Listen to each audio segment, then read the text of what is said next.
Sir నమస్కారం sir. నమస్తే. Sir deputy CM Pawan Kalyan గారు చంద్రబాబు నాయుడు గారి పైన కొన్ని ప్రశంసల వర్షం అయితే కురిపించారు సార్. ప్రపంచవ్యాప్తంగా తెలుగువారు ఉండడానికి గల కారణం చంద్రబాబు నాయుడు గారే. ఆయన వల్లే ప్రపంచవ్యాప్తంగా తెలుగువారు ఉన్నారని చెప్పేసి ఒక స్టేట్మెంట్ అయితే ఇచ్చారు. అయితే ఇది దేనివల్ల అన్న రీజన్ అయితే ఆయన చెప్పలేదు. మరి మీరేం చెప్తారు సార్? అంటే చంద్రబాబు నాయుడు గారు విజనరీ అనేది ఒక అభిప్రాయం చాలా కాలం క్రితమే ప్రకటించాడు ఆయన. ఓకే. ఎప్పుడంటే ఆయన చాలా కాన్షియస్గా మాట్లాడింది. ఆయన రాజమండ్రి సెంట్రల్ జైలుకు వెళ్ళి ములాఖత్తుకి చంద్రబాబు నాయుడు గారిని ములాఖత్తులో కలవడానికి ముందు ఆయన ఓజీ సినిమా షూటింగ్లో ఉన్నారు ఆ రోజు. అక్కడి నుంచి చాలా హడావిడిగా బయలుదేరి మాధాపూర్ హైటెక్ సిటీ మీదుగా వెళ్ళారు ఆయన. ఆయనే చెప్పుకున్నాడు ఆ విషయం. అలా వెడుతూ ఆ కట్టడాలు ఆ నిర్మాణాలు చూసి ఇంత గొప్ప విజనరీని తీసుకెళ్ళి అలా జైల్లో పెట్టేస్తారా అని. అంటే మనకి పాత రోజుల్లో సోక్రటీస్ మీద దాడులు జరిగినాయి అనేది విన్నాం మనం చరిత్రలో. అలా ఫీల్ అయ్యాడు ఆయన. అలా ఫీల్ అయ్యి మహాత్మా గాంధీని కాల్చి చంపి అలా చేసినటువంటి సందర్భాలు ఇలా అనేకం. అతి గొప్ప వాళ్ళని అతి దారుణంగా చేయటం అనే రకరకాల విషయాలు ఆయన స్మృతిపథంలో దొర్లి ఆయన శరవేగంతో రాజమండ్రి సెంట్రల్ జైలుకు వెళ్ళి చంద్రబాబు నాయుడు గారిని చూసి ఆయనకి ఒక రకమైన భరోసాని కల్పించి అటువంటి విజనరీ ఎటువంటి డిప్రెషన్లోకైనా వెళ్ళిపోతే ప్రపంచం ఏమైపోతుంది అన్నటువంటి ఆందోళనతో వెళ్ళి ఆయనకు భరోసా కల్పించి, నేను మీకోసం పోరాడుతాను, మనం కలిసి ఎన్నికల్లో పోరాడబోతున్నాం, నేను నా వాహనం ఆయన అప్పుడే కొత్తగా ఒక వాహనం తీసుకొచ్చాడు ఒక విచిత్రమైన పేరుతో. ఏంటంటే ఆ పేరు వారాహి. వారాహి అనేటువంటి వాహనంతో ప్రజల్లోకి వెళ్ళి నేను మీకు జరిగిన అన్యాయం గురించి ప్రజల్ని మేలుకొలిపి మీ వెనక నడిపిస్తా అని చెప్పి ఆయన అక్కడ మాట్లాడి బయటకు వచ్చిన తర్వాత ఆయన చేసినటువంటి మీడియా ముందుకు వచ్చి ఆయన చేసిన ప్రసంగం ఎంత ఉద్వేగంగా మాట్లాడారో, ఎంత ఆవేశంగా, అంటే ఎంత చెలించిపోయి ఆ చలనాన్ని ప్రజల హృదయాలలోకి పంపు చేయటం కోసం ఆయన ఎంత ఆతృత ఎంత ఆవేదన చెందారో మనకు అర్థమవుతుంది. అంతగా చంద్రబాబు నాయుడు ఆయన్ని కదిలించాడు. చంద్రబాబు నాయుడు గారు హైదరాబాదులో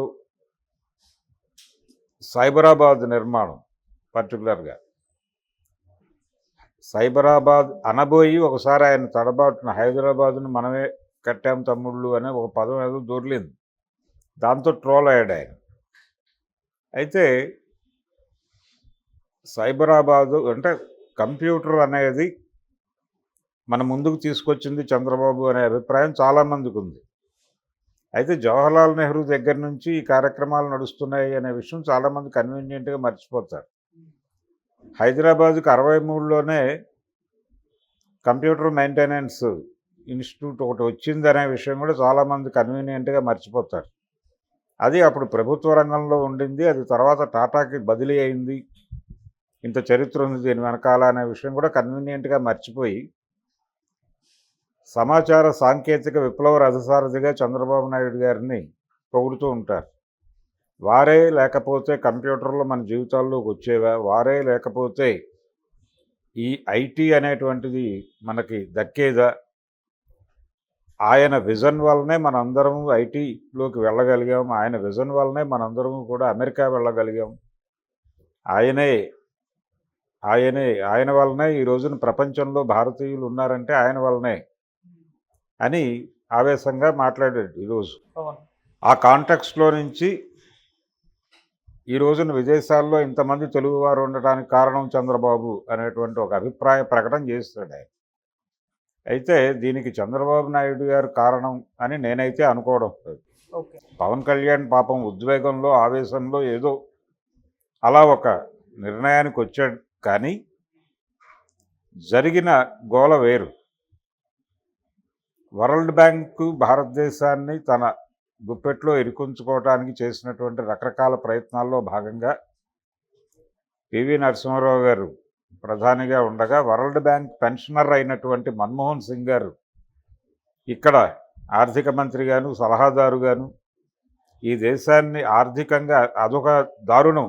అంటే చంద్రబాబు నాయుడు గారిని ఎలాగైతే మనం ఐటీ విజనరీగా, ఇప్పుడు పవన్ కళ్యాణ్ గారు ఈ రోజున ప్రపంచవ్యాప్తంగా తెలుగువారు ఉన్నారంటే దానికి చంద్రబాబే కారణం అని ఎలాగైతే ఆవేదన పడ్డాడో, ఆవేశపడ్డాడో, అలాగే ఈ దేశాన్ని ఆర్థిక కష్టాల్లో నుంచి బయటకు తీసుకొచ్చినటువంటి ఒక ఆర్థిక శాస్త్రవేత్తగా, ద్రష్టగా మన్మోహన్ సింగ్ను కూడా ఇలాగే పొగుడుతూ ఉంటుంది ప్రపంచం. ఓకే. అదొక విచిత్రం. ఆయన ప్రపంచ బ్యాంకు పెన్షనర్గా ఇక్కడికి వచ్చాడు. వచ్చి ఆయన రకరకాల విన్యాసాలు చేసి ఆయన ఈ దేశానికి ఆర్థిక సలహాదారుగా మారాడు. తర్వాత ఆయన ఆర్థిక మంత్రిగా చేశాడు. నరసింహారావు గారు ఆర్థిక శాఖ చూసినప్పుడు ఈయన ఆయనకి అడ్వైజరు. అలా మొదలై తీసుకెళ్ళి ఫైనల్గా డంకల్ డ్రాఫ్ట్ మీద సంతకం పెట్టి ఈ దేశాన్ని మార్కెట్ ఎకానమీలోకి విజయవంతంగా నడిపించగలిగారు. అయిపోయింది. అది రీజన్, అది పునాది. అక్కడి నుంచి ఎప్పుడైతే మార్కెట్ ఎకానమీ జీవితాల్లోకి ప్రవేశించిందో ఇక్కడ సాంప్రదాయ జీవన విధానం పోయింది. సాంప్రదాయ జీవన విధానం చనిపోయిన తర్వాత ప్రపంచంలో బతుకు భయం మొదలైంది. అప్పటి వరకు పిల్లల చదువుల మీద పెద్దగా శ్రద్ధ పెట్టని వాళ్ళు కూడా శ్రద్ధ పెట్టడం మొదలుపెట్టారు.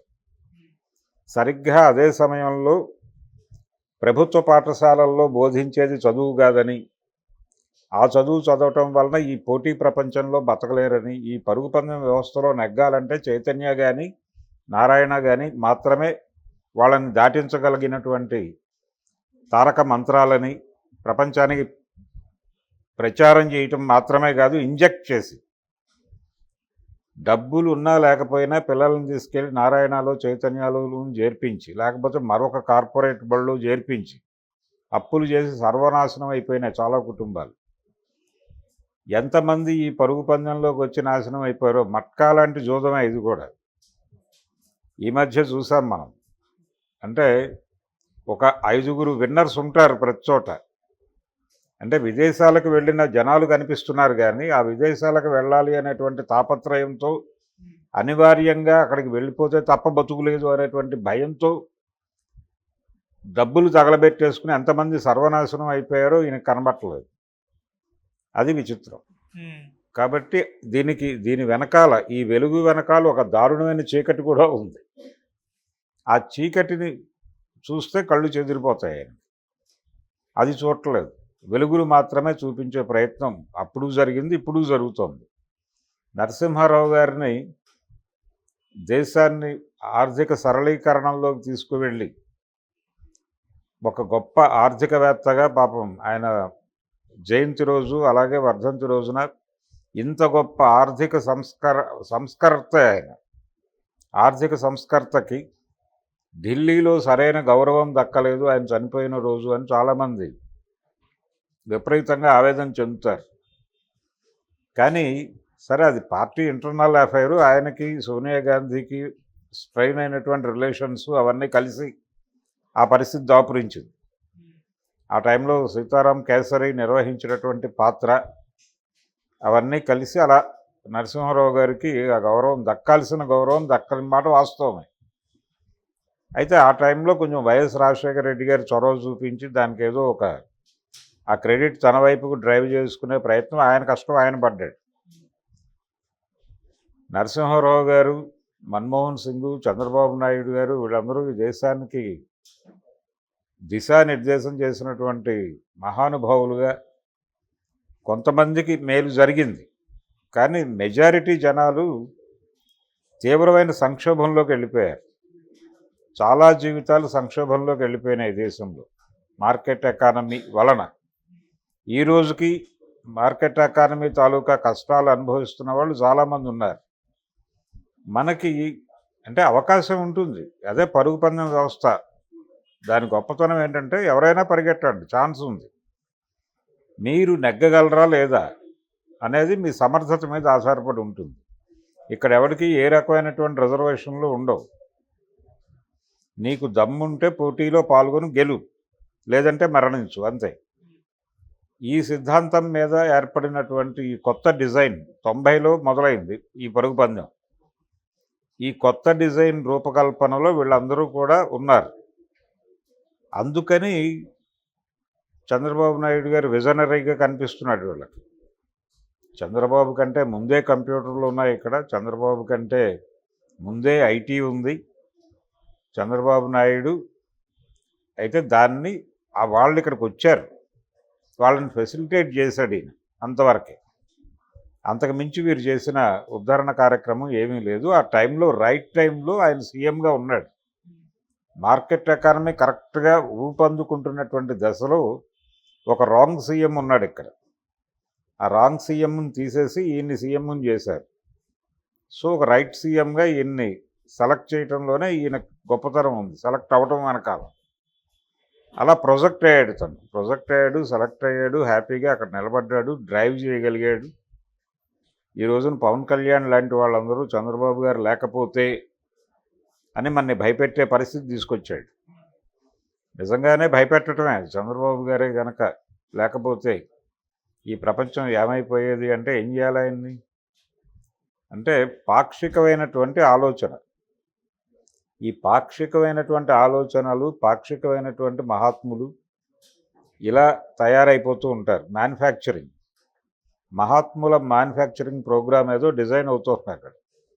అంటే ఈ మధ్యకాలంలో ఆయన పర్సనల్ లెవెల్లో కొంచెం తెలుగుదేశానికి కొంచెం హార్మ్ఫుల్గా తయారవుతున్నాడు అన్నటువంటి ఒక ప్రచారం జరిగింది. పర్టికులర్గా హోంమంత్రి మీద ఆయన పబ్లిక్ డొమైన్లో మాట్లాడటం, ఓపెన్ డాస్ మీద, పైగా ఒక తెలుగుదేశం యాస్పిరెంట్ ఎమ్మెల్యే తన కోసం పదవి త్యాగం చేసినటువంటి వర్మ వెనకాల నిలబడి ఉండగా ఆయన ముందు నిలబడి ఈయన తెలుగుదేశం హోమ్ మినిస్టర్ని పట్టుకుని తూర్పారబట్టడం, అదంతా కొంచెం వివాదాస్పదమైంది. కొన్ని ఏరియాల్లో జనసేన టీడీపీ క్యాడర్ మధ్య కొన్ని ఘర్షణలు కూడా జరిగినాయి ఆ సమయంలోనే.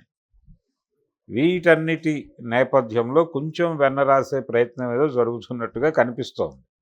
ఈరోజు ఆయన ఈ ఆవేశపడటం, అలాగే ఆయన హోంమంత్రి గారి పనితీరుని, పోలీసుల పనితీరుని కూడా మెచ్చుకున్నారు నిన్నో ఈరోజు.